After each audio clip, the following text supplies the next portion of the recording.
Hello history enthusiasts. In today's video, you're stepping into the boots of a Marine in January 1968, onto the misty hills in the far northwestern corner of Vietnam, onto the red soil of Khe Sanh Combat Base. The dry earth crunches beneath your boots, the sky is covered with dark clouds, and the wind carries strange whispers from within the jungle. You're a Marine, and things are about to change. Before we begin the video, leave a comment telling us where you're listening from. Khe Sanh Combat Base is located just a few kilometers from the Laotian border, right next to Route 9 highway. It sits on a hilltop, surrounded by green-covered mountains. You understand at first glance that this place is strategic. But it's also dangerous. Because you're not alone here. In the mountains, in the depths of the jungle, thousands of North Vietnamese soldiers are waiting. And they're watching your every move.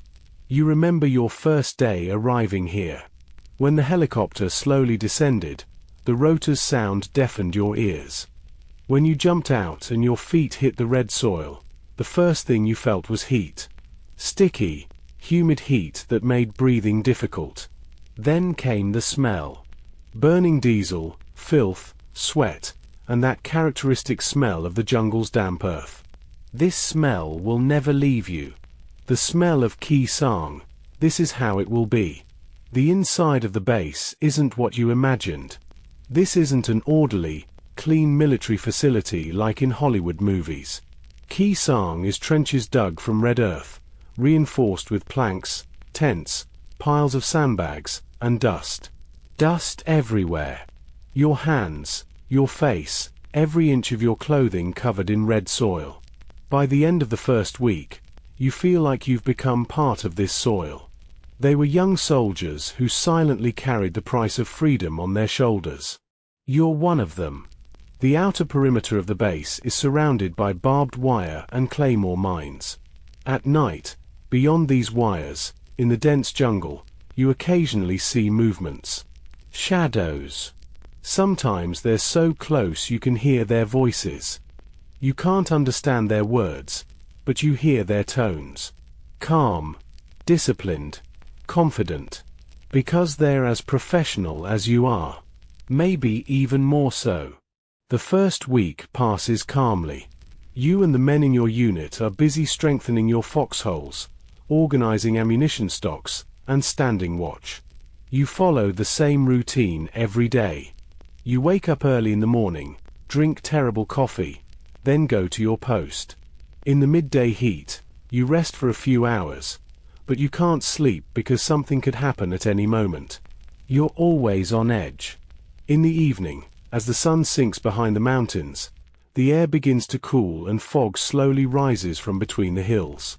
And every night you think the same thing. Will they come tonight? In mid-January, something changes. The atmosphere of the base shifts. Commanders are more tense. Intelligence reports come more frequently. They tell you very little, but information spreads by word of mouth.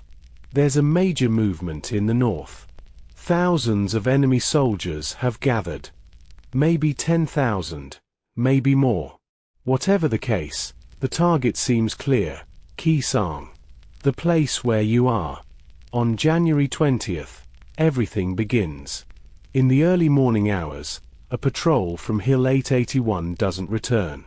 Their last messages come in hushed voices over the radio, then cut off. A few hours later, another team from the same hill reports they're under heavy fire. As you wait at the base, you see aircraft in the sky. F-4 Phantoms pass low, loaded with bombs, their engine sounds shaking everything. They're going to hit the hills. But you know this is just the beginning. That same afternoon, the first artillery fire comes to the base. Rockets. They tear through the air. You hear that high-pitched whistle and then boom. An explosion. Then another one. 3, 5, 10. Soil flies into the sky. Sandbags shatter. Tents collapse. You dive into your foxhole, lower your head, and think the world is ending. But it doesn't. A few minutes later, the fire stops. The area is covered in smoke, people are shouting, the wounded are being dragged. We'll take our first casualties this evening. After that night, Khe Sanh becomes a different place. It's no longer just a base, it's a siege zone. Because the enemy has surrounded you. To the north, south, east, west. Everywhere.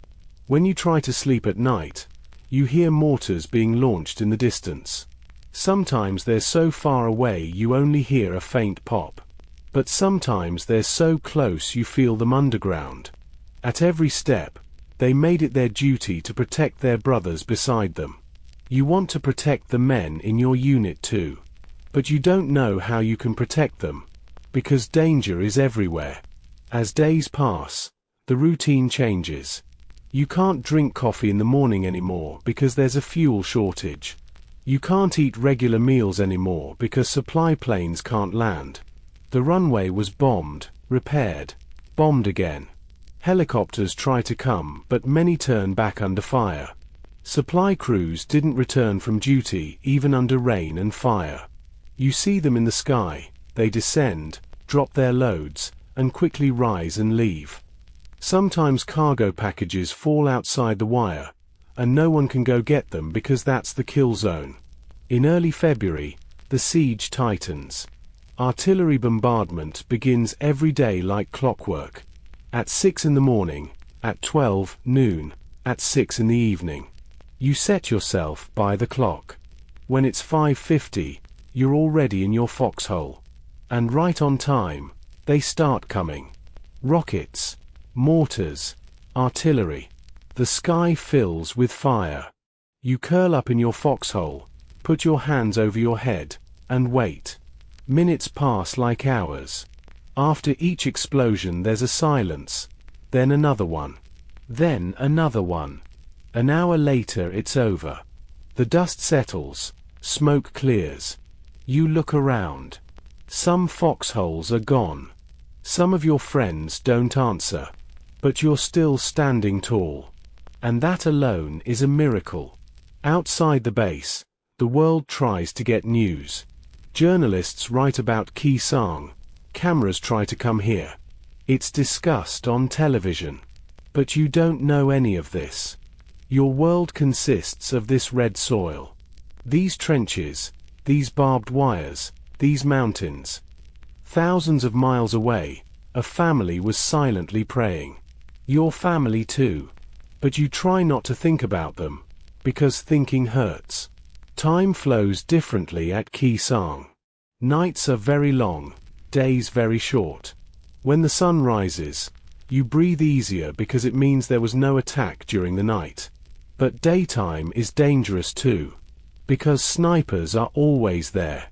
They watch you from foxholes in the hills. You take one wrong step and a bullet cuts through the air. Someone falls. One of your friends. Medics run, but sometimes they're too late. You watch. And you stuff everything inside. Because if you let your emotions loose, you can't survive here. In the middle of the base, on a small runway, C-130 cargo planes try to land and take off. But this is very dangerous. Because the runway is an open target. The enemy knows the exact coordinates.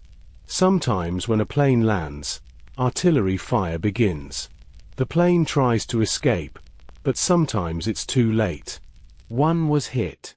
A rocket struck its wing as it was landing. The plane skidded on the runway, caught fire. Those inside tried to get out. Some made it, some didn't. You were watching. You saw a man screaming for help, but you couldn't run because rockets were raining down everywhere. Then he too went silent. The sound of helicopters meant hope for them. For you and everyone in your unit too. Because helicopters bring supplies, take away the wounded, and sometimes bring new men. When you see the new guys, you smile. They're in clean uniforms, excited, a little scared. You remember your first days. You greet them, "Welcome, brother," you say. And you add, "Keep your head down." They look at you as if you're a veteran warrior who's been there for years. Yet you've only been here a few weeks.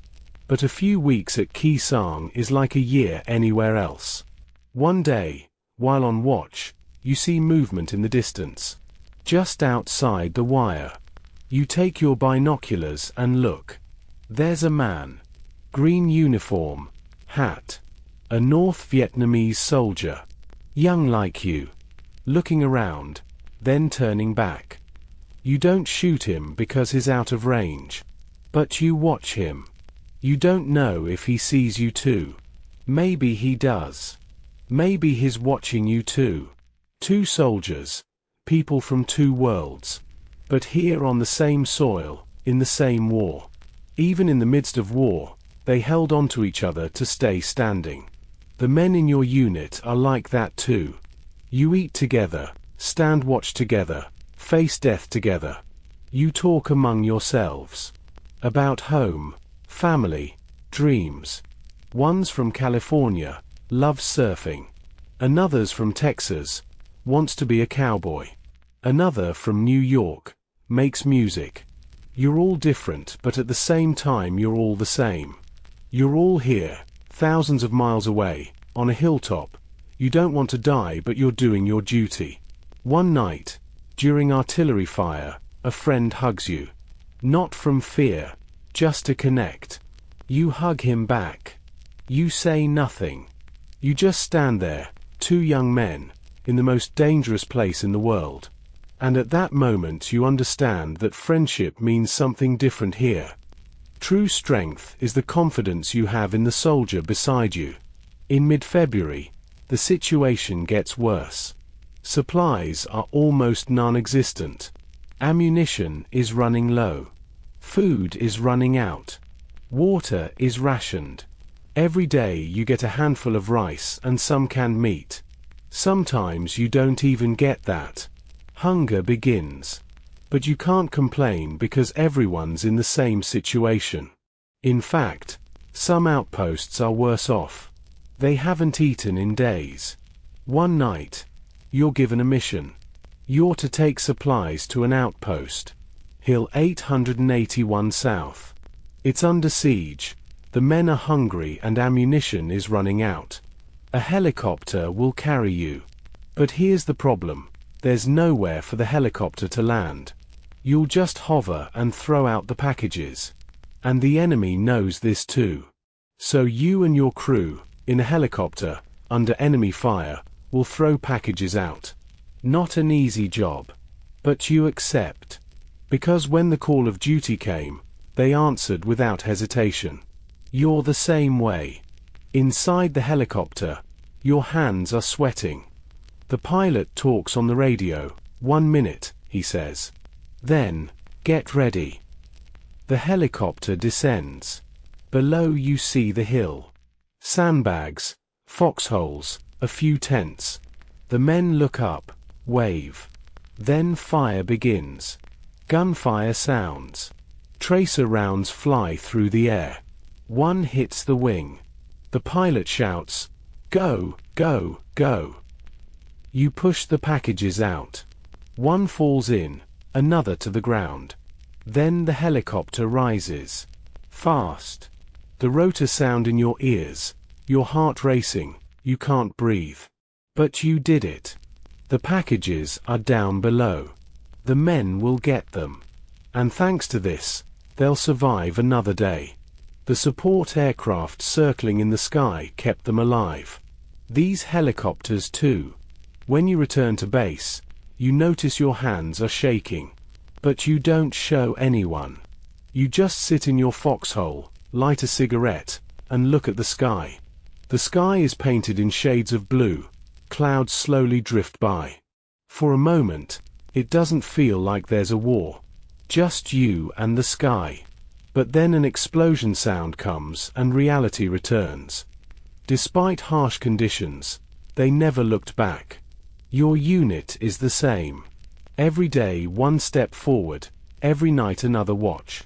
When rain comes, foxholes fill with water. Mud covers everything. Boots sink.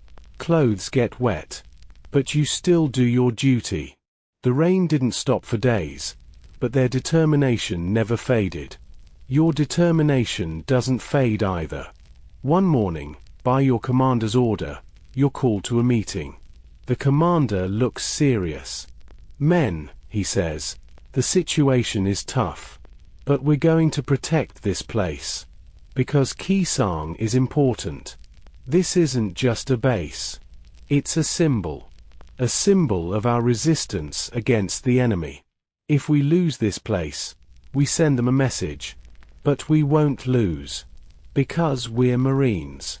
And we don't back down. We'll show them who we are." Their steps lit even the darkest paths of history. Your steps do too. You're a hero, but you don't know it. You're just doing your job. Every day, every hour, every minute. By the end of February, the weather clears a bit. Aircraft come more frequently. Bombs rain down. Napalm is used. Hills catch fire. Forests burn. The enemy begins to withdraw. But they don't leave completely. They're still there, waiting. But you know the worst is behind you. Now you can endure. Because your courage became the brightest light in the darkness. One evening, as you sit in your foxhole, a friend comes over. "You know," he says, "we're making history here." You laugh. "History? I'm just trying to stay alive." He laughs too. "That's why you're making history." And maybe he's right. Maybe in these moments, in these hardships, history is being made. But you don't think about that. You just want to go home. Even the nights spent in mud couldn't break their will. Your will didn't break either. Every morning you get up, wash your face, clean your weapon, and begin another day of duty. They were tired, but giving up wasn't in their vocabulary. Not in yours either. When March arrives, the siege continues, but its intensity has decreased. No longer bombardment every day, just every few days. Supplies start coming again. Food is a bit better. Letters arrive. Letters from home. From family, from your girlfriend. When you read them, your eyes water. But you hold back the tears. Because you can't cry here. Every letter kept their spirits alive. It keeps yours alive too. When April comes, plans are being made. An operation is being prepared. To break the siege. Soldiers are gathering. Ammunition is being loaded. You're ready too. They walked together, fought together, would endure together. Your unit is the same. All together. In the first days of April, the atmosphere at Khe Sanh begins to change. Now it's not just defense. Offensive plans are being made. Commanders discuss strategies in meetings. Maps are opened. Fingers point to hills. You and the other soldiers will be part of these plans. But first you need to prepare. Because going outside is much more dangerous than staying at the base. One morning, you're called to a briefing. The tent is full of soldiers. Everyone is silent. Serious. The commander stands in front of a large map. "Men," he says, "we're launching an operation soon. We're going to break the siege. We're going to push back the enemy. But for this, we need your courage. Each of you are young soldiers who silently carried the price of freedom on their shoulders. And now the time has come to pay that price." On the map, various hills are marked. Hill 881, Hill 861, Hill 558. All under enemy control. All strategic points. And all places you need to take back. The commander continues, "Every operation was shaped with the desire to protect the innocent. We're here not just to fight, but to protect. To secure these lands, stabilize the region, and show the enemy that we're here and we're not leaving." When the briefing ends, everyone goes outside. You return to your foxholes with your unit. There, you check your equipment. Rifles are cleaned, ammunition counted, grenades positioned. Everything must be ready because tomorrow morning early we're moving out. That night you can't sleep. You're lying in your foxhole, eyes on the ceiling. Around you, other soldiers are snoring, some talking in their sleep. But you can't sleep. Your mind keeps thinking about tomorrow. What will happen? Who will return? Who won't? But you try not to ask yourself these questions. Because you don't know the answers. And you don't want to know either. You always focus on winning. Early in the morning, before the sun rises, your unit gathers. Everyone's ready. Faces painted, uniforms dirty, eyes determined. Your commander gives a short speech. Today will be a tough day. But we'll succeed together. They walked together, fought together, would endure together. We're the same. You're not alone. Brotherhood will carry you every moment. Helicopters start arriving. CH-46, their engines roaring loudly, dust kicking up. You board in turn. Inside it's cramped, hot, and smells of fuel. Your friend beside you looks at you, smiles. See you, he says. You nod. See you. The helicopter rises. Flying in the sky is a strange feeling. Below, Khe Sanh Base shrinks, then begins to disappear. Other helicopters are around. We're forming a convoy. The pilot receives coordinates over the radio. 2 minutes, he says. Everyone gets ready. Weapons are checked. Muscles tense. You look down. The hills are green, the forests thick. Somewhere smoke rises. Traces of bombardment.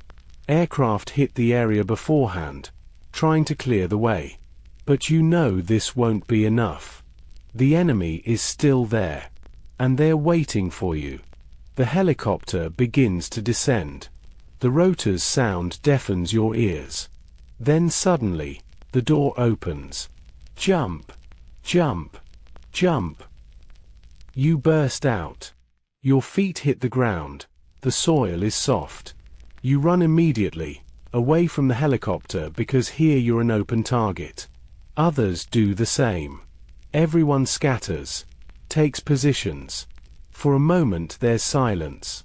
The jungle is calm. Even the birds aren't singing. Then, the first gunshot comes. 1, 2. Then a machine gun opens up. Gunfire sounds fill the air. You hit the ground, take cover behind a rock. Your friend beside you fires.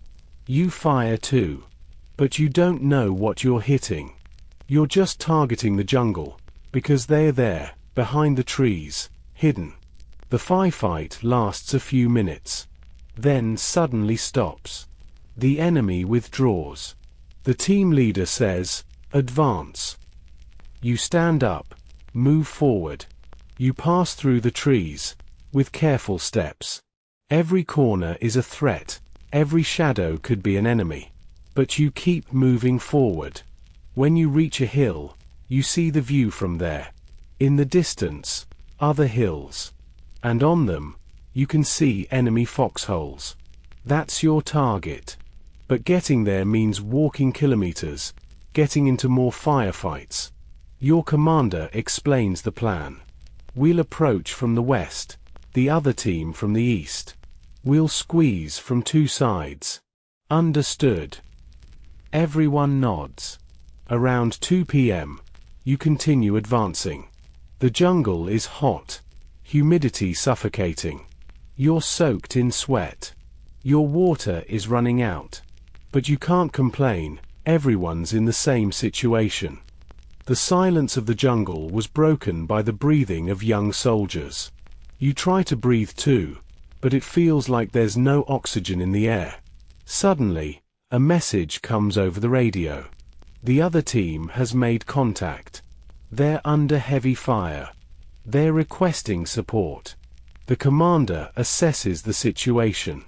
We need to speed up too, he says. We need to reduce the pressure on them. You start running. Equipment shakes, boots hit the ground. Then, you come to a trench ahead of you. You've approached enemy foxholes. A few grenades are thrown. Explosions happen. Then you charge. You jump from the trench, see a soldier inside. He sees you too. Both are shocked. But you're faster. You raise your rifle, fire. He falls. You move forward. Another corner, another enemy. This time hand to hand. A fight. Punches, kicks, then a knife.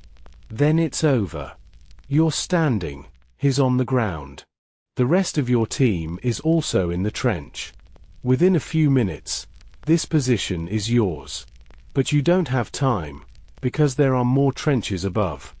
And they've started shooting at you. Mortars are falling. You run, crawl, roll. Every movement is to survive. Every decision is instinct in that moment. A friend is hit. In the leg. A medic runs, drags him. You fire to cover them. Shell casings fall to the ground. Your rifle has heated up, burning your hand. But you don't stop. Because stopping means dying. By the end of the day, you capture part of the hill. But not completely. The enemy is still up there. When night comes, you take positions. You settle in the trenches, stand watch.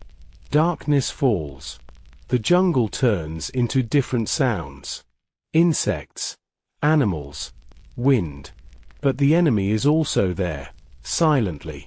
Maybe watching you, maybe planning an attack. Throughout the night, gunfire sounds come a few times. But not a full attack. Just harassing fire. They're trying to keep you awake. And they are succeeding. Because you can't sleep. Your eyes are open, your ears alert.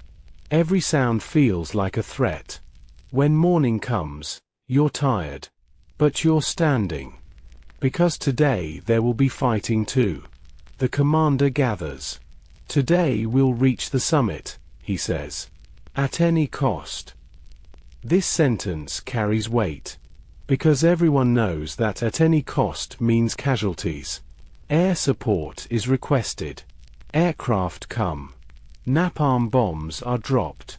Flames rise at the summit. The jungle burns. There's chaos in the enemy foxholes. This is your chance. Advance. You start running. You climb the slope. The ground is slippery, rocks are loose. But you don't hesitate. Up, up, up. At one point, you come face to face with the enemy. He's also trying to climb up. You both stop. Then he fires. Misses. You fire. Hit. He falls, rolls down the slope. You continue moving forward. When you reach the summit, it's turned into rubble. Foxholes destroyed, bodies scattered around. But the enemy has withdrawn. The hill is yours. The team leader reports on the radio. Target captured. Congratulations come from the other side. But you don't feel congratulated. Just fatigue and emptiness. You sit at the edge of the hill. You look down. The jungle, the hills, Khe Sanh Base in the distance. It looks like a tiny dot. And you think, for this? For this hill. But you know the answer. This isn't just a hill. It's a symbol. A sign of resistance. They came to these lands not with hatred, but with hope. You're the same. A few days later, another operation begins. This time, to open Route 9 highway. Because the road is closed, the base is besieged. If the road opens, convoys can come, supply flow will improve. But the road is mined by the enemy, ready for ambush. You volunteer for this mission. Because when the call of duty came, they answered without hesitation. That's what you need to do too. With your unit, you head toward the road. No helicopter this time. You're walking. 4 hours. Boots hurt. Your backpack is heavy. But you don't complain. When you reach the road, you see it. It used to be a proper road. Now, it's full of craters, covered with vehicle remains. Mine detection teams go ahead, sweeping the ground with detectors. You and others are protecting them, watching the surroundings. Suddenly, an explosion. A mine went off. A soldier flew into the air. Medics run. You run too. But you can't approach because the area hasn't been cleared yet. You just watch. The medics take him and go. You return to your position. And you think, that could have been me. Clearing the road takes days. Every day, slowly, meter by meter, you advance. Every night, you camp on the side of the road. Cold, tired, hungry. But you do your duty. Their commanders protected their soldiers like family. Your commander is the same.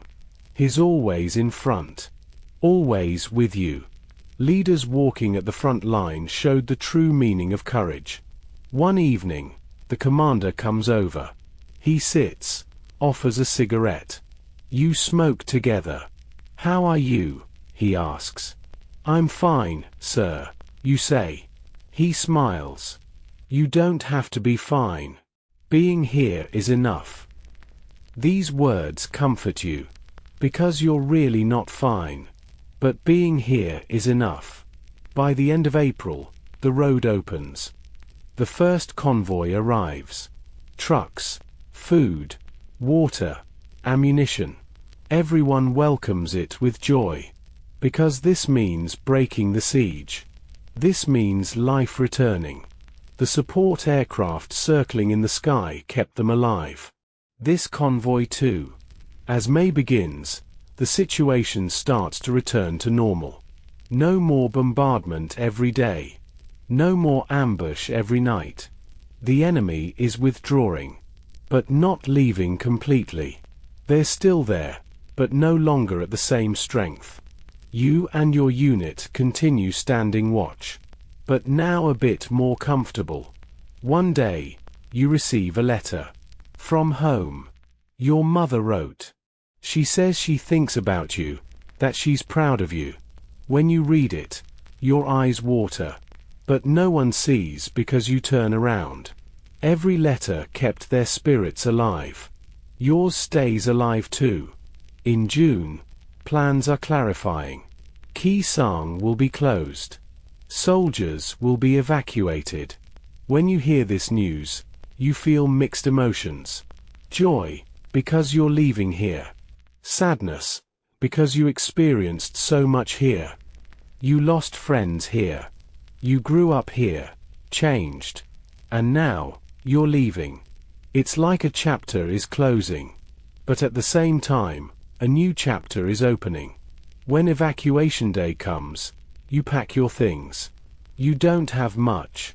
Just your weapon, your uniform, a few personal items. But these are your everything. You sit in your foxhole one last time. You look around. This foxhole was your home. This is where you were protected. This is where you survived. And now, you're leaving it. You take soil in your hand, feel it in your palm. Red soil. Khe Sanh as soil. Then you let it go. The wind takes it away. The helicopter comes. You board as the last group. The helicopter slowly rises. You look down. Khe Sanh shrinks. Foxholes, barbed wire, runway. All of it shrinks. Then disappears among the clouds. And you think, this place is no more. But you know that Khe Sanh will never disappear. Because it's inside you. In your memories, in your dreams, in your thoughts. Khe Sanh will always be with you. When you arrive at the new base, everything is different. Cleaner, more organized, safer. But foreign to you. Because you belong to Khe Sanh. That was your home. A terrible, dangerous, deadly home. but still home. Days pass. You start new duties. But Khe Sanh is always on your mind. At night you see it in your dreams. Rockets, mortars, friends. Sometimes you wake up, drenched in sweat, heart pounding. But you look around and remember you're not there anymore. You're safe. But safety is a strange word. Because here, in Vietnam, no place is truly safe. Anything can happen at any moment. But not as intense as Khe Sanh. Khe Sanh was a different level. A different hell. In August, news comes about going home. Your tour is over. You can go home. When you hear this news, you feel a mix of joy and fear. Joy because you're going home. Fear because you don't know what you'll find there. You've changed. You've changed a lot. The person returning home isn't the person who came here. On the plane, going home, you look out the window. You're passing over the ocean. Blue, endless, calm. And you think, that's another world. And I'm returning there. But at the same time, you think about the world you're leaving behind. Khe Sanh, Vietnam, war. It's all being left behind. But it will never completely disappear. When you arrive home, your family meets you. Hugs, tears, smiles. We missed you, they say. I missed you too, you say. But inside, you think, you don't know me anymore. Because you're different. War changed you. Khe Sanh changed you. The first nights, you can't sleep in the comfortable bed. Too soft. Too quiet. You miss the foxhole. It seems strange, but it's true. Because there, despite the danger, you learn to be yourself. Here, despite the safety, you feel lost. Friends ask, how was it? You don't know what to say. It was fine, you say. But it wasn't fine. It was terrible. But at the same time, it was meaningful. Because there, you truly lived. Every moment, every second, you were alive. Here, everything feels dull, slow, meaningless. Over time, you try to adapt. You find work, start routines. But Khe Sanh is always there, in a corner of your mind. Sometimes you hear a sound and react, as if a mortar is coming. People look strangely. What happened? They say. Nothing, you say. Years later, one day, you run into an old friend. From Khe Sanh. He came home too. You sit together, talk. And for the first time, someone understands. He experienced the same things. He went through the same change. You know, he says, Khe Sanh changed us. But at the same time, it gave us something. Resilience. Brotherhood. Meaning.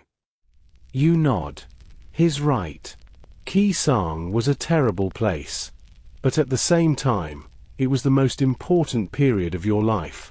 There, you learned who you really are. There, you learned what true friendship means. There, you learned the value of life. This story is a silent tribute to all the brave soldiers who served there. Their steps lit even the darkest paths of history. You're one of them. And this will never be forgotten. As night fell, young soldiers thought about going home. You thought about it too. And you returned. But Khe Sanh always stayed with you. Perhaps this is the true legacy of war. Not just winning or losing, but changing. And carrying that change. Forever. The true face of Khe Sanh emerges after the first few weeks. The siege that began in late January continues in February with full intensity. This is no longer just a military operation. It's a struggle for survival. Every day, every hour, every minute counts. You and thousands of Marines, on this red soil, with the world's eyes upon you, trying to hold on. In mid-February, artillery bombardments become a regular routine. Starting at 6 in the morning, repeating at 12 noon, final round at 6 in the evening. The enemy's watch works like clockwork. You learn to live by these times. At 5:55, you're already in your foxhole. Because you know that in 5 minutes hell will break loose. And every time, you think the same thing, will they hit this time? But they can't. At least they can't hit you. But they hit others. Every day, someone dies. Every day, someone gets wounded. The silence of the jungle was broken by the breathing of young soldiers. Sometimes these breaths become final breaths. Enemy rockets, 122mm and 130mm, are launched from distant mountains. The sound comes first, that familiar whistle. Then explosion. Sometimes they hit the target, sometimes they fall on empty ground. But you never know which one they'll hit. This uncertainty is the worst part. Because with every whistle, you think, is this coming at me? Your heart stops, you hold your breath, waiting. Then explosion. And if you can still hear, it means it didn't come to you. You're lucky once more. Inside the base, life tries to continue. Soldiers continue their duties. Some carry ammunition, some repair foxholes, some help the wounded. Everyone is doing something. Because if you don't, you think. And thinking is the most dangerous thing here. Because when you think, you start to fear. And fear is contagious. When one person is afraid, others become afraid too. That's why everyone tries to stay busy. At the medical center, doctors and nurses work tirelessly. New wounded arrive every day. Some lightly wounded, some seriously. Doctors try to work miracles with limited supplies. But sometimes miracles aren't enough. Sometimes, no matter what you do, you lose. And these losses affect everyone. Because the person you lost isn't just a soldier. He's your friend, your brother. Even in the midst of war, they held on to each other to stay standing. But sometimes you can't hold on. Sometimes, hands slip. The supply situation is getting worse. C-130 aircraft try to land, but the runway is constantly targeted. When a plane lands, it needs to load and take off within minutes. Because the enemy knows that plane is there. And they try to hit it. Several planes were hit. Some stopped on the runway in flames. Those inside barely escaped. Some never landed and turned back. Supply crews didn't return from duty even under rain and fire. But sometimes they can't return. Sometimes, they die on the way. The food shortage is critical. Daily rations are cut in half. One day, you eat only one meal. And even that isn't complete. Canned meat, some rice, maybe a piece of dry bread. Water is also rationed. One canteen of water per day. With this you need to drink, wash, and meet your other needs. But you forget about washing. Because drinking water is more important. As days pass, everyone is dirty, smelly. But no one cares. Because here, hygiene is a luxury. Nights are worse than days. Because at night, you can't see the enemy. You only hear them. Movements, sounds, whispers. They're there, beyond the wire, nearby. Sometimes they're so close you can feel them. While on watch, every shadow looks like a threat. Every sound, like an enemy. You squint your eyes, try to pierce the darkness. But you can't see. You only guess. And guessing isn't enough. One night, you hear sounds near the wire. Footsteps. They're approaching. You tell the team leader. He listens too. Get ready, he says. Everyone raises their weapons. You wait. The sounds get closer. Then, a flare is fired. The sky lights up. And you see. They are there. Just outside the wire. Maybe 20, maybe 30 people. They had advanced slowly, undetected. But now they're visible. And fire opens. Machine guns open up, rifles fire, grenades are thrown. The enemy scatters, withdraws. But some can't leave. They remain in the wire. When morning comes, you see them. Young men. Like you. But now dead. At every step, they made it their duty to protect their brothers beside them. They had tried to do the same. But it hadn't been enough.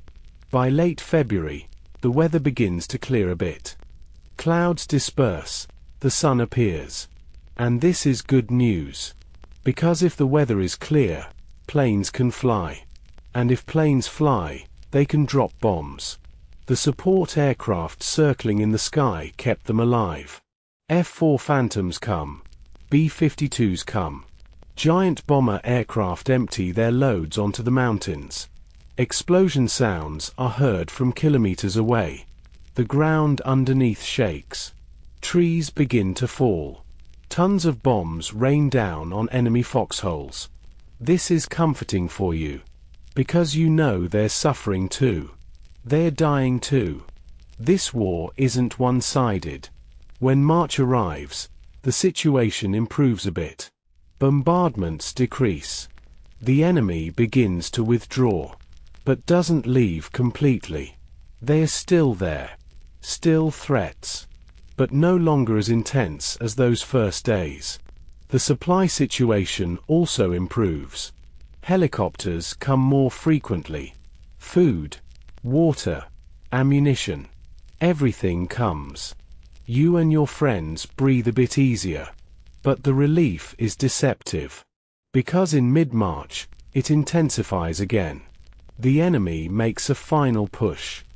Rockets start raining down again. This time, more intense. As if they're using everything they have. The sky fills with fire. Explosions come one after another. Your ears go deaf. You can't even see. There's so much smoke. You just lie on the ground, protect your head, and wait. Despite harsh conditions, they never looked back. You don't look back either. You just endure. This attack lasts for hours. Maybe the longest. Maybe the most intense. Every part of the base is targeted. Runway, barracks, shelters, medical center. Everywhere. And there are casualties. Many casualties. That day, maybe the day you suffer the most losses. Your friends are dying, getting wounded. You see them, but you can't help. Because you're under the same fire. You can only watch. And this is the most painful thing. When the attack ends, the base has turned into rubble. But you're still standing. You can still fight. And this is important. Because the enemy didn't break you. Despite harsh conditions, they never looked back. You didn't break either. Even the nights spent in mud couldn't break their will. It couldn't break your will either. In late March, to boost morale, the commander organizes a meeting. All units gather. The commander takes the podium. Soldiers, he says, I know we've had tough days. I know we've had casualties. But at the same time, we held on. We're here. We're still standing. And we sent a message to the enemy. We're Marines. We don't surrender. We'll protect this place. At any cost. Their commanders protected their soldiers like family. I'll protect you too. And what I ask from you is to protect each other. Because they walked together, fought together, would endure together. We're the same. This speech affects you. Because he's right. You're not alone. You have brothers around you. And for them, while you're here, you fight. You fight for them. They weren't alone. Brotherhood carried them every moment. It carries you too. In early April, the weather clears completely. Spring comes. The jungle turns green. Flowers bloom. Birds sing. A strange contrast. Because when you look around, nature is so beautiful. But at the same time, war continues. People are dying. How can this be? Nature doesn't care about war. It just continues. Maybe this is a lesson. Life goes on. No matter what. One day, while sitting in your foxhole, you see a butterfly. Yellow, small, delicate. It lands on your hand. It stops, opens, and closes its wings. You watch it. So close, so fragile. And you think, this butterfly doesn't know about war. It's just living. And you're a bit envious. You wish you could be like that. You wish you could just live, without thinking, without fearing. But you can't. Because you're human. And humans think, feel, fear. In mid-April, you're given a patrol mission. You'll go outside the base, scout the area, detect enemy movements. This is a dangerous mission. Because outside the base is enemy territory. But you accept. Because when the call of duty came, they answered without hesitation. You're the same. Early morning, you set out with your unit. 4 of you. Silently, you pass through the wire, enter the jungle. The jungle is dense. Trees are thick. Bushes are thick. Progress is difficult. But you're careful. You take each step with control. Because there could be mines. There could be an ambush. Anything could happen. After a few hours, you find a road. Dirt road, narrow, passing through the trees. And you see tracks. Footprints. Fresh. Maybe they passed a few hours ago. The team leader reports on the radio. Found fresh tracks. Following. Approval comes from the other side. You move forward. You follow the road. The tracks lead to a hill. When you reach the hill, you approach carefully. At the summit, you see a few tents. Enemy camp. But no one's there. Empty. As if they left in a hurry. You enter the tents. Food remains. Clothes. Weapons. All left behind. Why did they leave? You wonder. Then, you look at the sky. And you understand. Bombardment. Aircraft bombed here. And they fled. The support aircraft circling in the sky kept them alive. They drove them away too. On the way back, you feel more comfortable.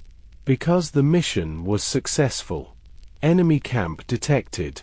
Information gathered. When you arrive at the base, the commander congratulates you.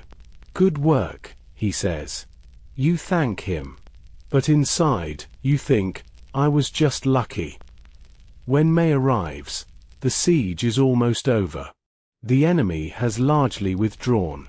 Artillery attacks are rare. The base is relatively calm. Supply flow is regular.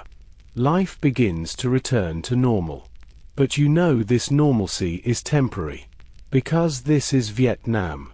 And in Vietnam, nothing is permanent. One day, a journalist comes to the base. Takes photos. Asks questions. Asks you too. What does it feel like to be at Khe Sanh? You don't know what to say. Tough, you say. But it has to be done. He nods. Takes notes. Then asks, why do you think you're here? This question makes you think. Why are you here? Because I was ordered. Because it's duty. But is there a deeper reason? Because we're here to protect, you say. To protect freedom, peace. They were there not just to fight, but to protect. We're the same. The journalist smiles. Well said, he says. But you know these are just words. Reality is much more complex. In June, plans become clear. Khe Sanh will be closed. Soldiers will be evacuated. When you hear this news, you feel mixed emotions. Joy, because you're leaving here. Sadness, because you experienced so much here. You lost friends here. You grew up here, changed. And now, you're leaving. It's like a chapter is closing. But at the same time, a new chapter is opening. When evacuation day comes, you pack your things. You don't have much. Just your weapon, your uniform, a few personal items. But these are your everything. You sit in your foxhole one last time. You look around. This foxhole was your home.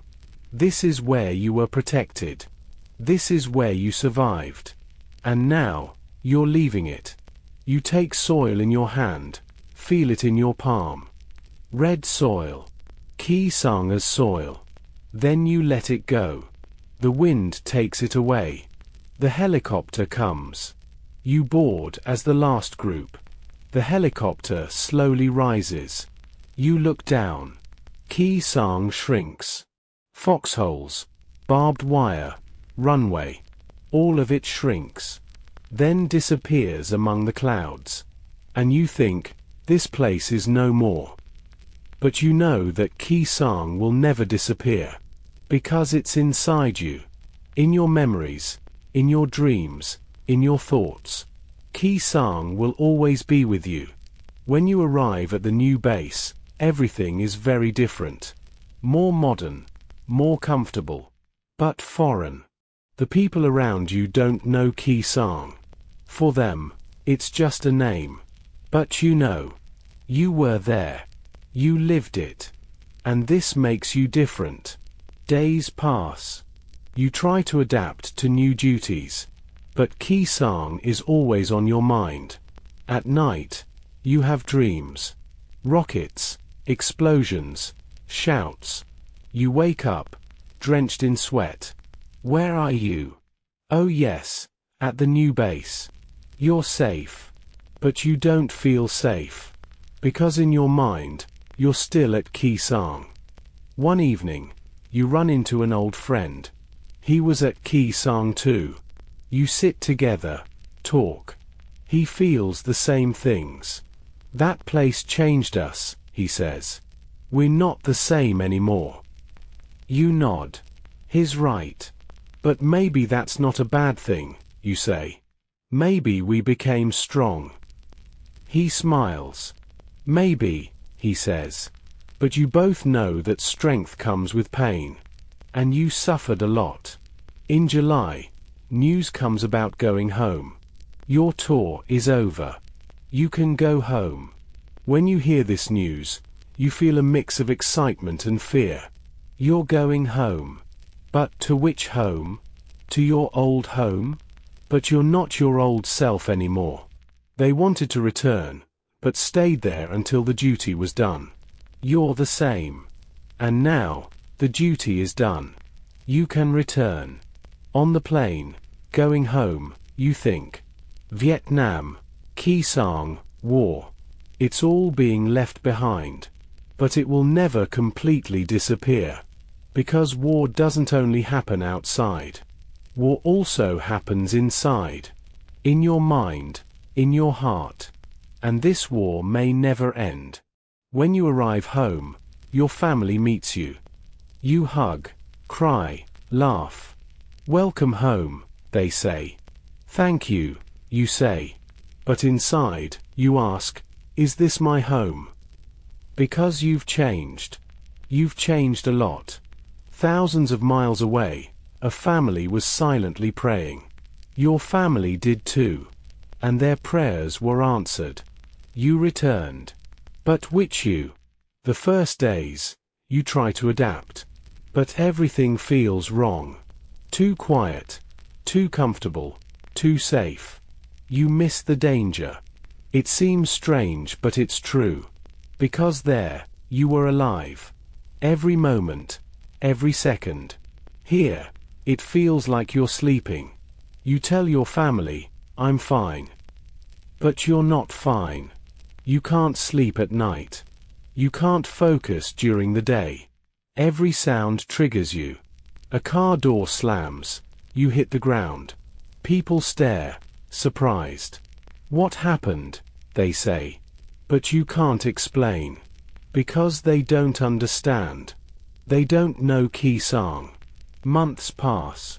You try to return to normal. You find work, make friends. But Khe Sanh is always there, in a corner, hiding. And sometimes, it comes forward. A smell, a sound, an image. And you're there again. On the red soil, inside the wire, on the edge of death. Years later, one day, you watch a documentary about Khe Sanh. Images come. The base, foxholes, soldiers. And you recognize someone there. He was a friend. But he didn't return. He stayed there. Tears come. No one sees. You're alone. But you cry. For him, for the others, for yourself. This moment is a tribute to those who served with sacrifice. Khe Sanh went down in history. In books, documentaries, museums. But for you, Khe Sanh isn't just history. Khe Sanh is life. Your life. Their steps lit even the darkest paths of history. You lit them too. Maybe you don't know it, but you did. Because you were there. You held on. You survived. And this is important. This story is a silent tribute to all the brave soldiers who served there. This silent story of the past continues to inspire today's freedom. You're part of that story. And this will never be forgotten. Life after Khe Sanh doesn't go as expected. After returning home, the first few months pass strangely.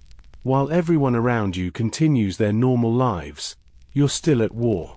In your mind, in your dreams, every moment. You wake up in the morning, but you don't know if you're really awake.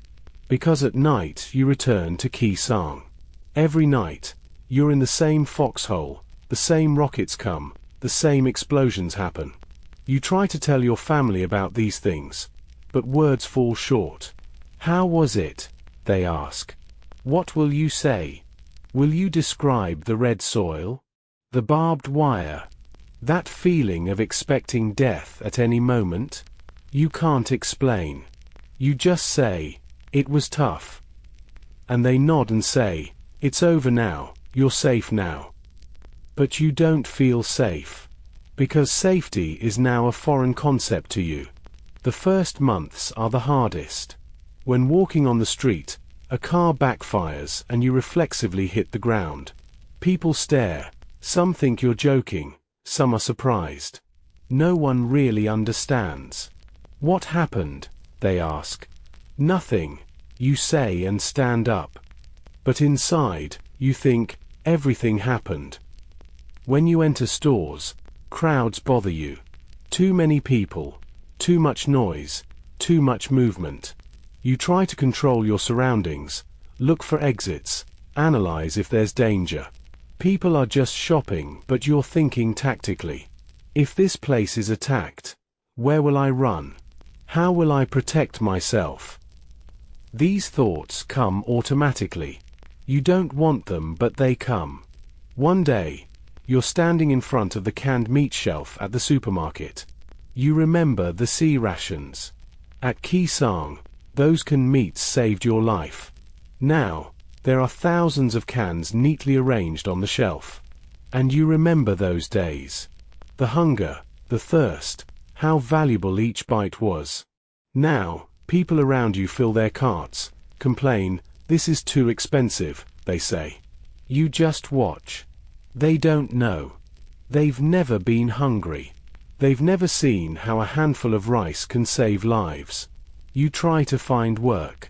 You apply to several places. At interviews, they ask, you were in the military, what did you do there?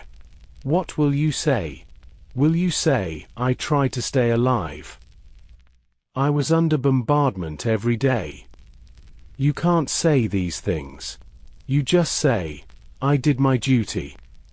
And they ask, so, what skills did you gain? Skills? I learned to live with the fear of death. I learned to recognize the sound of rockets. I learned to lose my brothers. But these aren't skills to mention in a job interview. Eventually, you find a construction job. Physical work keeps your mind busy. For days you carry heavy materials, build walls, use a hammer. Hands get calloused, body gets tired. But this fatigue is good. Because when you're tired, you sleep better at night. Dreams decrease. Maybe they don't completely go away, but they decrease. And this is progress. Your co-workers are curious about you. Are you Vietnamese? They ask. No, you say. But I was in Vietnam. Oh, they say. And then, they either change the subject or ask questions. Did you kill? This question always comes. People are curious. But you don't answer. Because this is the wrong question. Killing is the smallest part of war. What matters is not dying. What matters is protecting your friends. What matters is surviving another day. But you can't explain these things. One day, you decide to go to a veterans meeting. Maybe there, you'll be understood, you think. When you enter, there are 20 or 30 people in the room. All former soldiers. Some from Korea, some from Vietnam. Everyone has formed a circle, sitting. The leader greets you. Welcome, he says. Sit, relax. You sit. And you wait. Everyone speaks in turn. They tell their stories. Some cry, some laugh. Everyone shares something. Then it's your turn. I was at Khe Sanh, you say. A silence fills the room. Everyone listens to you. From January to July. 7 months. A few people nod. They were in Vietnam too. They know Khe Sanh. They were tough days, you say. We lost a lot. But we held on. They walked together, fought together, would endure together. We did too. Your voice trembles. And now, I'm here. But sometimes, I still feel like I'm there. The leader says, this is normal. We're all like this. War doesn't just end there. It comes here too, with us. You nod.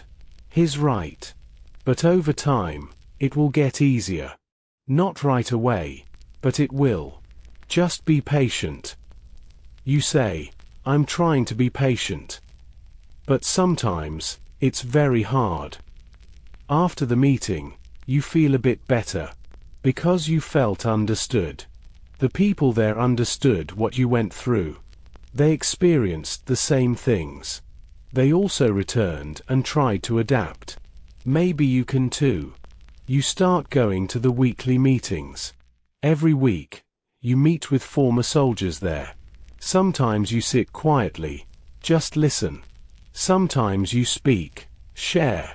Each time, you feel a bit lighter, as if the weight is lifting from your shoulders. One day, at the meeting, you meet another soldier from Khe Sanh. His name is Mike. He was there too, during the same period. You don't know him, but he knows you. Were you at Hill 881? He says. Yes, you say. He smiles. I was there too. I remember you. You were on that patrol mission, right? You nod. Yes, I was. It was heroic work, he says. It helped us a lot. You say, I just did my duty. But deep down, his words make you happy. Because someone remembers. Someone is aware. You become friends with Mike. You meet often. Talk. He's experiencing similar things. Can't sleep at night. Can't focus during the day. It's like I'm not here, he says. Like I'm still there. You say, I feel the same way. And this is comforting. Because you know you're not alone. Even in the midst of war, they held on to each other to stay standing. Now you're holding on to each other too. Months pass. Life slowly normalizes.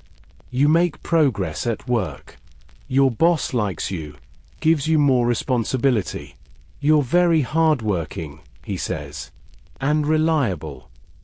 You say, thank you. But inside, you think, because Khe Sanh taught me. Despite harsh conditions, they never looked back. You learned too. Working under harsh conditions, not giving up, being resilient. One day, you decide to tell your family about Khe Sanh. At the dinner table, you're all sitting. I want to tell you something, you say. Everyone turns to you. I was in Vietnam. At Khe Sanh. For 7 months, we were under siege. Your mother puts her hand to her mouth. My God, she says. Your father gets serious. Continue, he says. Every day, we were under bombardment.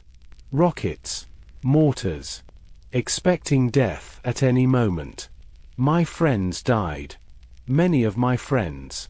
But we held on. They walked together, fought together, would endure together. We did too.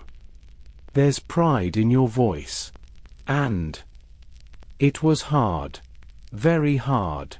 But they were young soldiers who silently carried the price of freedom on their shoulders. So was I.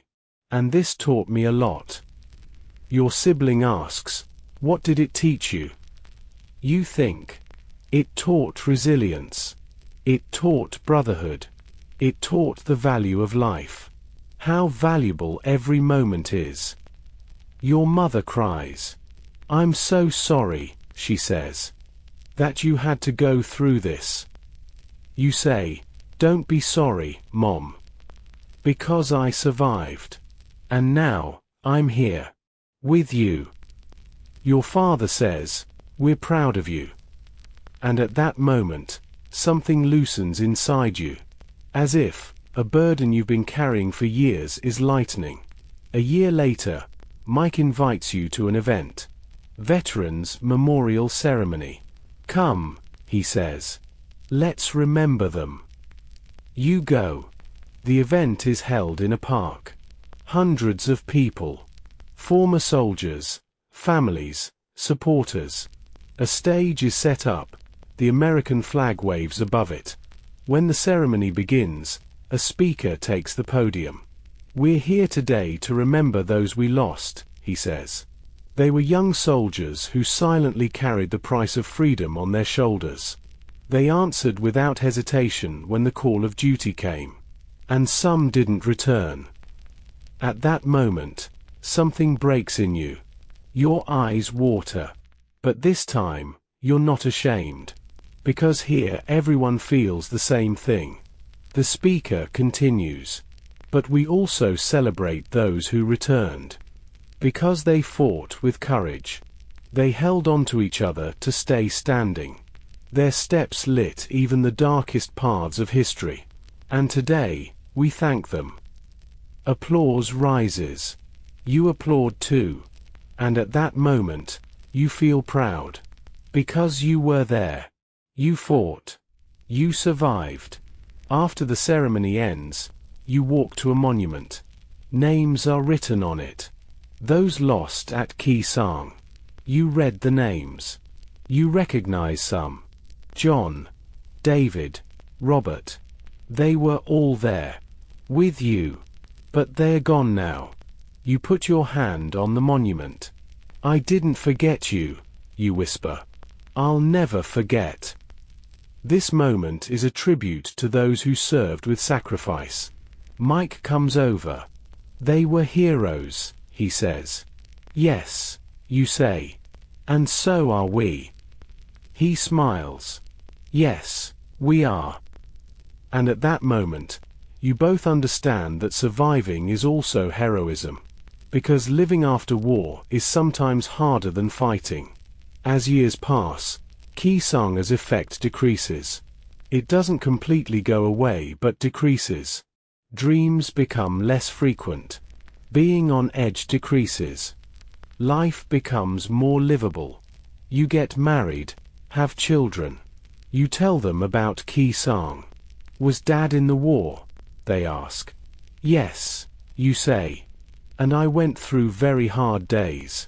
But I survived. And now, I'm here. With you. You try to teach your children values. Courage, resilience, brotherhood. In life, hard times will come, you say. But what's important is not giving up. Despite harsh conditions, they never looked back. You should do the same. You're not alone. Brotherhood will always carry you. They don't fully understand these words at a young age, but they'll understand when they grow up. One day, your children want to interview you for a school project. Dad, what was Khe Sanh? They ask. You take a deep breath. Khe Sanh was a base in Vietnam, and we tried to protect it. Why? Because we took duty to ensure peace and security. Every operation was shaped with a desire to protect the innocent. We were there not just to fight, but to protect. Were you scared? They ask. This question stops you.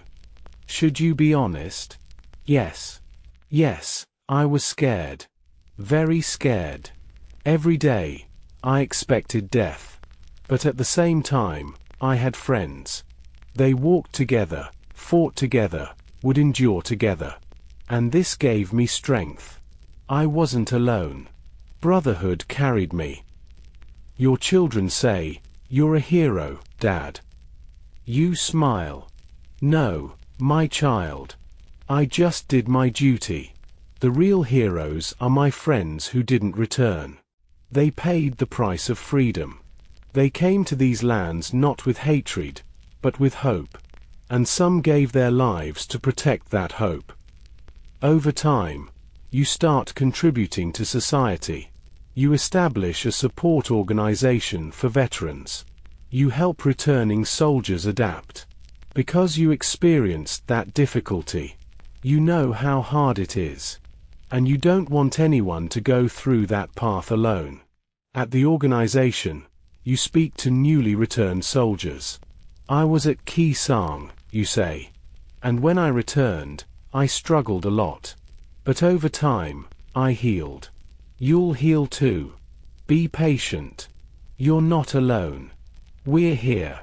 Brotherhood is always here. They listen to you. You see hope in their eyes. And this makes you happy. Because maybe your words will change their lives. Years later, you decide to visit Khe Sanh. Returning to Vietnam is scary at first. But Mike comes with you. Let's go together, he says. They weren't alone. Brotherhood carried them every moment. We'll go together too. You accept. On the plane, going to Vietnam, your heart beats fast. What will you find? Does the old base still exist? Foxholes, barbed wire? Or has everything changed? You don't know. But you have to go. Because without seeing Khe Sanh, you can't close that chapter. When you arrive at Khe Sanh, everything has changed. The base is gone. Just an open field. Trees have grown. Grass has grown tall. Where there used to be foxholes, there's nothing now. Just nature. As if the war never happened. But you know it did. Because you were there. You walk. You can't tell what the old runway is now. The ground is flat, but there are traces. Slight depressions. Traces of old trenches. You bend down, touch the soil. Red soil. Still the same. You take it in your hand, feel it in your palm. And at that moment, everything comes back. Rockets, explosions, shouts. Your eyes close. You breathe. Then, slowly open them. And you let go of the soil. The wind takes it away. Mike asks, "How do you feel?" "Strange," you say. "Like, this is another world." but at the same time, familiar. He nods.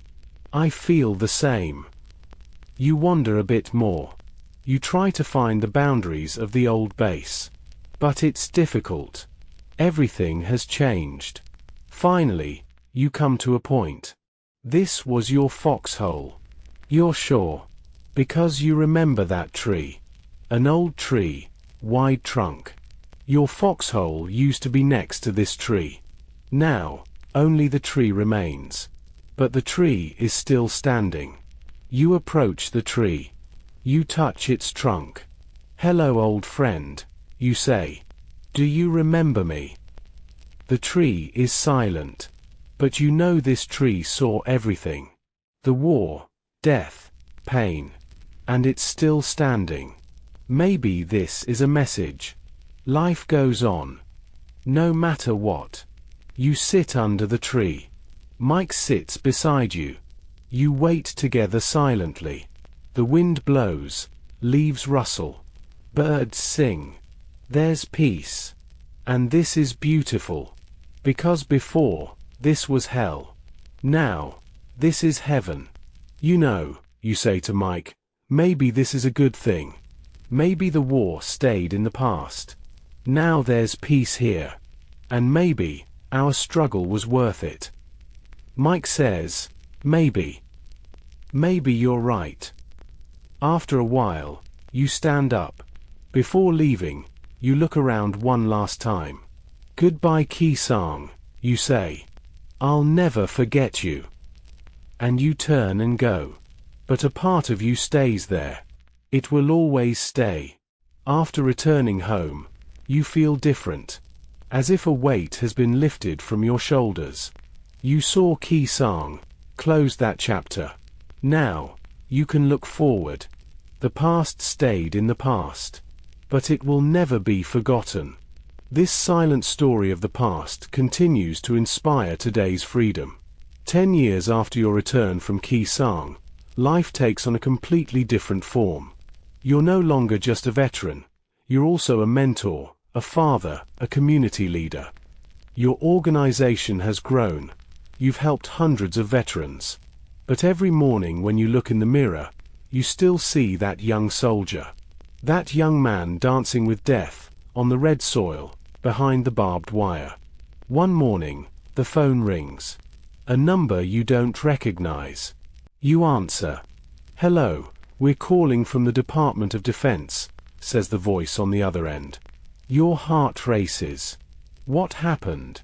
We have an invitation for you. The 50-year memorial ceremony for Khe Sanh is being held in Washington, and you're invited as one of the special speakers. For a moment, words get stuck in your throat. Me? You say. Yes, sir, you were there. And we want to hear your story. You call Mike. I can't believe it, he says. This is an incredible honor. But what will I say? You ask. The truth, Mike says. Just tell the truth. They were there not just to fight, but to protect. So were you. Tell that. For weeks you prepare. You take notes, review your memories. But each time, you come to the same point.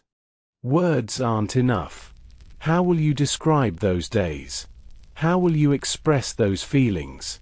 But you have to try. Because this isn't just your story.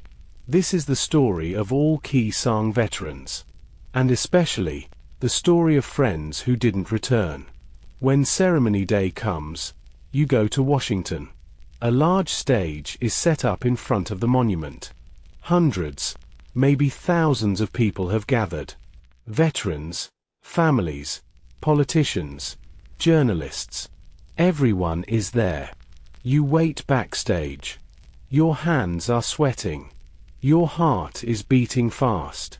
Calm down, you tell yourself. You survived Khe Sanh. You can do this too. When your turn comes, you walk onto the stage. You approach the microphone. Thousands of eyes watch you. You take a deep breath. And you begin. Hello. My name is. And I was at Khe Sanh. Your voice trembles slightly, but you continue. In January 1968, as a young Marine, I set foot on that red soil. I didn't know that the next 7 months would be the toughest, most painful, but also the most meaningful period of my life. The crowd listens silently. Being at Khe Sanh wasn't just fighting. It was surviving. Every day, when the sun rose, we'd think, is today my last day? Every night, looking at the stars, we'd ask, will I see my home again? The silence of the jungle was broken by the breathing of young soldiers. Some of those breaths became final breaths. Your eyes water, but you continue. But at the same time, we learn something there. Brotherhood. True strength is the confidence you have in the soldier beside you. They walked together, fought together, would endure together. We did too. When rockets rained down, we held each other. When we were hungry, we shared our last bite. When we were afraid, we gave each other strength. We weren't alone. Brotherhood carried us every moment. You don't pause. Our commanders protected us like family. Leaders walking at the front line showed the true meaning of courage. They didn't just give orders. They fought with us, went hungry with us, waited with us. Every decision was made for the safety of the soldiers. Some veterans in the crowd nod. They understand too. The sound of helicopters meant hope for us. The support aircraft circling in the sky kept us alive. Supply crews didn't return from duty even under rain and fire. Every pilot, every crew member risked our lives. And some paid that risk. There's pride in your voice now. Despite harsh conditions, they never looked back. The rain didn't stop for days, but our determination never faded. Even the nights spent in mud couldn't break our will. We were tired, but giving up wasn't in our vocabulary. Because we knew there was a reason we were there. We took duty to ensure peace and security. We came to these lands not with hatred, but with hope. Now comes the hardest part. But some of our friends didn't return home. Some stayed on that red soil. John, David, Robert, Michael, and many more. They were young soldiers who silently carried the price of freedom on their shoulders. They answered without hesitation when the call of duty came. And at every step, they made it their duty to protect their brothers beside them. Their courage became the brightest light in the darkness. You can't hold back the tears anymore. But you're not ashamed. Because these are tears of honor. This story is a silent tribute to all the brave soldiers who served there. Their steps lit even the darkest paths of history. This moment is a tribute to those who served with sacrifice. This silent story of the past continues to inspire today's freedom. You look at the crowd. And today, standing here, I remember them. Each one. Their faces, their voices, their laughter. They may be gone, but they were never forgotten. And they never will be. This narrative is dedicated to those who were lost and those who returned home. You say your final words. If Khe Sanh taught us anything, it's this. Humanity can find light even in the darkest moments. Friendship can flourish even in the harshest conditions. And hope can live even in the most hopeless situations. As night fell, young soldiers thought about going home. Some of us returned. Some didn't. But we're all part of the same brotherhood. And this brotherhood will live forever. Thank you. The applause descending on the stage is deafening. People stand up, applaud. But you look at the monument. Names are written on it. Your friends' names. This was for you, you whisper. Always for you. After the ceremony, dozens of people come to you. Some thank you, some hug you, some tell their own stories. An elderly woman comes. My son was at Khe Sanh, she says.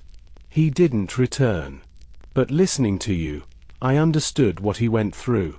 Thank you. You hold her hand. Your son was a hero, you say. And he'll never be forgotten. In the evening, at the hotel, you sit with Mike. You're both tired, but happy. Today was a good day, Mike says. Yes, you say. A good day. You know, Mike says, Khe Sanh took a lot from us. But at the same time, it gave us a lot. It gave character. It gave resilience. It gave meaning. You nod. You're right. And maybe, that's enough. Years pass. You're old now. Your hair has turned white. Your face wrinkled. But inside, there's still that young soldier. That young man at Khe Sanh. Your grandchildren come to you. Grandpa, tell us your war stories, they say. You smile. Which story do you want to hear? Tell us about Khe Sanh, they say. And you tell them. But this time, you tell it differently. Because now there's wisdom that comes with years. Khe Sanh, you say, wasn't just a war. It was an experience. An education. A transformation. I went there as a boy. I returned as a man. I saw terrible things. But at the same time, I saw beautiful things too. I saw how people help each other. I saw the true meaning of courage. I saw how love triumphs over hate. Every operation was shaped with the desire to protect the innocent.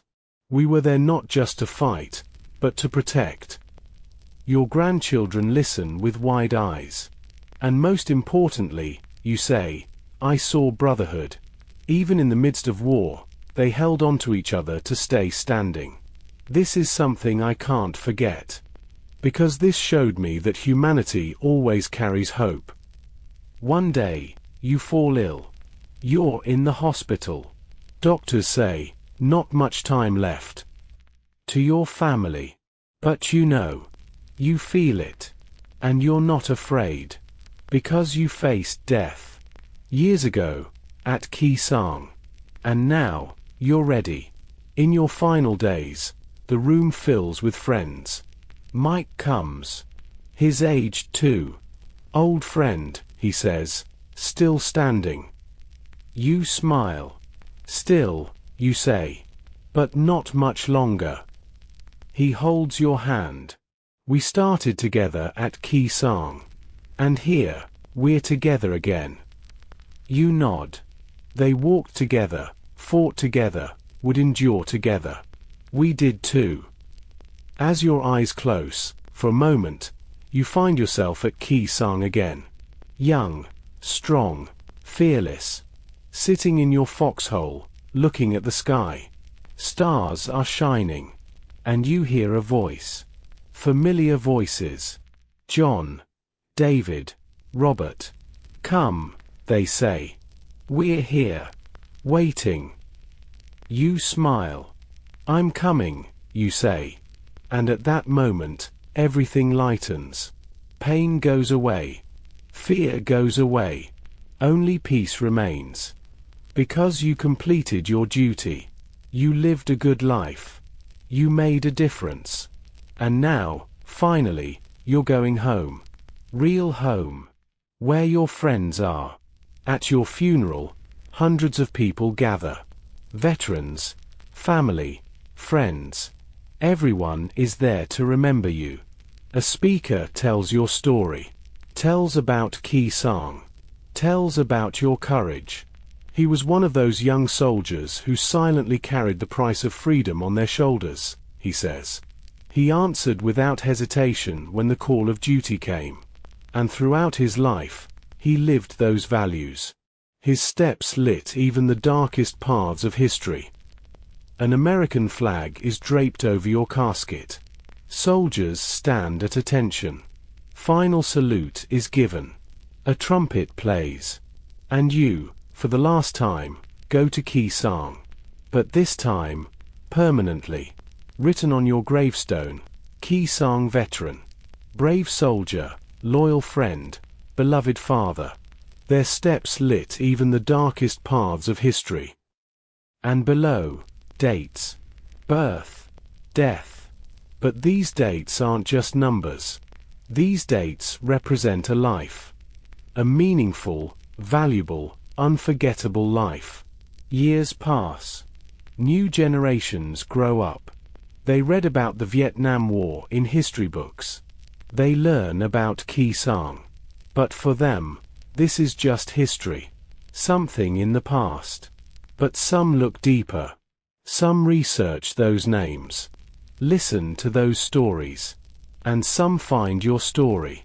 A student writes an article about you, titled Heroes of Khe Sanh. Tells your story.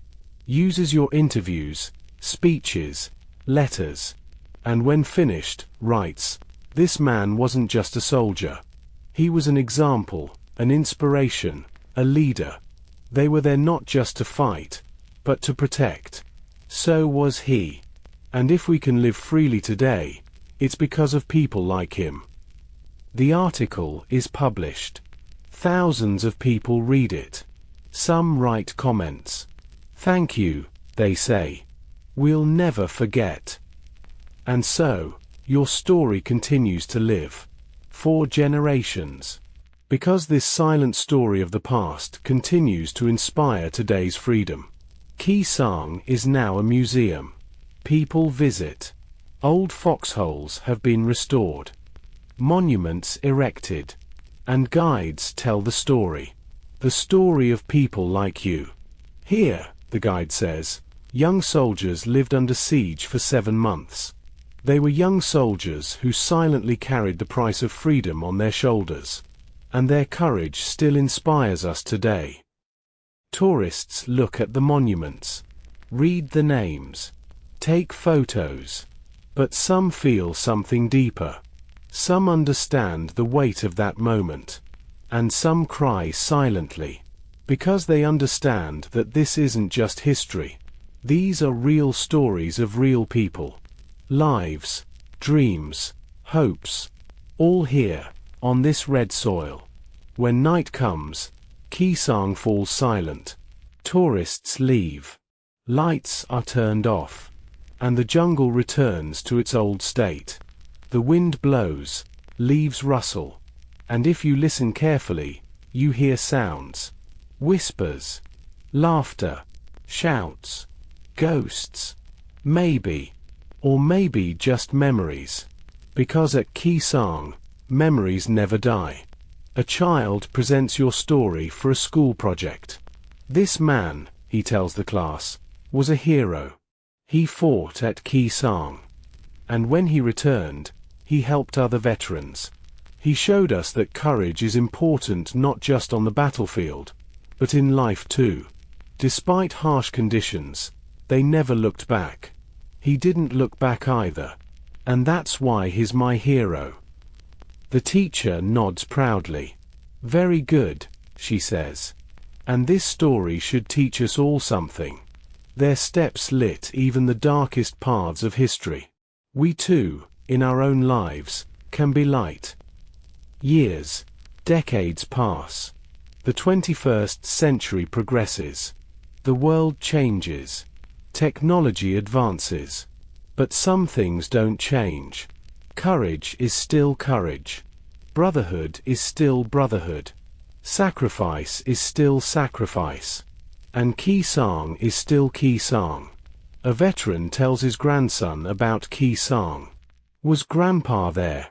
the grandson asks. "No," the veteran says. "But I had a friend. He was there. And he told me. Even in the midst of war, they held on to each other to stay standing. This is something I can't forget." The grandson listens with interest. "I want to be like that too," he says. "Brave, strong." The veteran smiles. "You will be, my child. Just remember, you're not alone. Brotherhood will always be with you." And so, the cycle continues. Stories are passed from generation to generation. the memory of Khe Sanh continues to live. Because this story is a silent tribute to all the brave soldiers who served there. This moment is a tribute to those who served with sacrifice. This narrative is dedicated to those who were lost and those who returned home. As night fell, young soldiers thought about going home.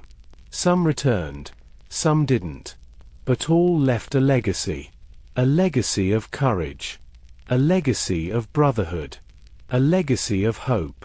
And this legacy will live forever. A silent wind carried their stories through the years, and will continue to carry them. Because their sacrifice is unforgettable. Their courage is worth telling. Their story will echo for generations. At that moment, time stopped, only heartbeats were heard. Fog rose like a curtain inside the jungle. Soldiers continued to wait. That night, the sky seemed farther away than ever. But at the same time, closer. Because in the sky, stars were shining. And every star, a hope. Every star, a friend. Every star, a memory. And today, these stars still shine. Over Khe Sanh, over Vietnam, over the world. They remind us that courage never dies. Brotherhood never ends. And sacrifice is never forgotten. This story ends here. But the real story never ends.